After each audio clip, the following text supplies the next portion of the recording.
Hello，大家好，我係彼得幣家伙。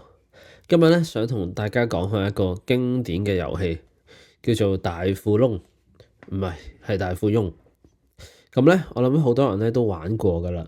咁原來呢個遊戲咧就都幾反映到我哋呢個 fiat currency 嘅 system 有咩問題噶喎。咁喺以下落嚟嘅時間咧，我就嘗試分開幾個層面去講下啦。首先咧，喺大富翁遊戲裏邊咧，我哋每次經過個高咧，我哋都可以拎到200蚊嘅喎。咁呢個情況咧，就好似我哋現實世界咧嘅中央銀行咁樣咧，佢哋咧不斷咧會噴啲錢咧入個市場嗰度。但係個問題咧就係越嚟越多錢咧進入個市場咧，咁啲錢嘅價值咧就會越嚟越低，咁啊造成通脹。咁所以個遊戲嗰個唯一嘅取勝嘅策略咧，就係累積資產咯。咁但係咧玩玩下咧，你就會發覺咧，貧者越貧咧，富者越富，因為咧窮人咧不斷喺度捱貴租咧，根本咧就累積唔到資產，根本咧就翻唔到身。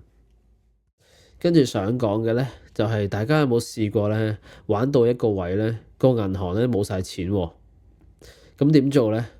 有啲朋友咧就會當係 game over 啦，咁啊計下邊個最多錢，咁就邊個贏啦，咁啊算啦。咁但係有啲人咧就會寫欠單啦，咁啊通常最有錢嗰個咧就會變咗做大耳窿啦，咁啊繼續玩落去。不過都係佢贏噶啦最後。咁但係原來咧有一個官方嘅答案噶喎。如果大家睇翻嗰個遊戲規則咧，咁個遊戲規則咧就係話銀行咧永遠唔會破產嘅。銀行冇錢嘅時候咧就可以寫借據啦，即係好似啲債券咁樣啦。咁而最重要嗰樣嘢咧就係咧，原來銀行咧可以無限咁樣印錢，即係話咧你可以攞一沓 A4 紙咧 cut 細佢，咁寫啲數字上去咧就可以當錢用，繼續玩。聽落咧係咪好熟悉咧？咁最後咧想講下一個思想實驗，大家想像下咧，如果而家玩嘅咧唔係幾個人喺屋企玩一副大富翁，而係咧喺香港大球場嗰度有100張台，咁每一張台都有幾個人玩緊一副大富翁，咁即係 total 有100副大富翁喺度玩緊啦。個遊戲規則咧基本上就不變嘅，不過咧就多咗2樣嘢。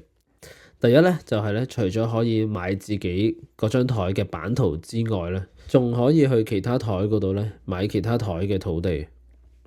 第二樣咧就係咧，我哋廢除咗咧經過個高咧一定要攞200蚊呢個法則。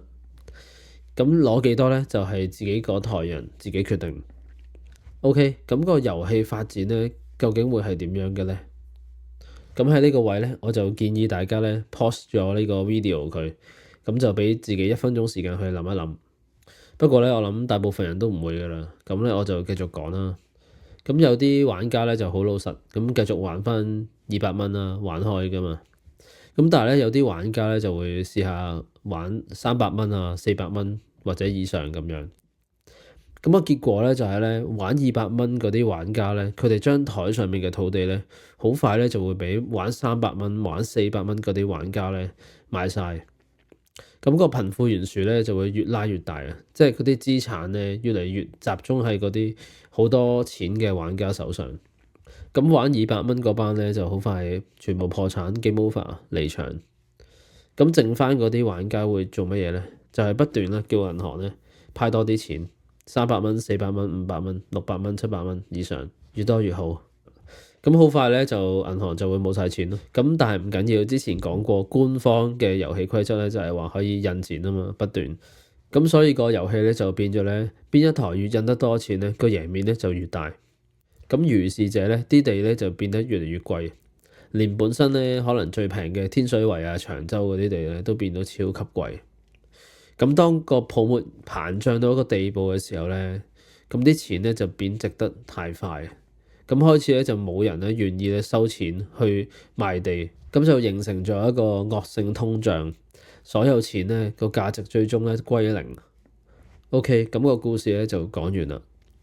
大家可以諗下咧，如果每一台大富翁遊戲咧都係一個國家嘅縮影咧，每一個國家咧都係不斷咁樣咧喺度鬥貶值自己嘅貨幣，咁企圖咧可以掠奪其他國家嘅資產，咁啊造成一個惡性嘅循環。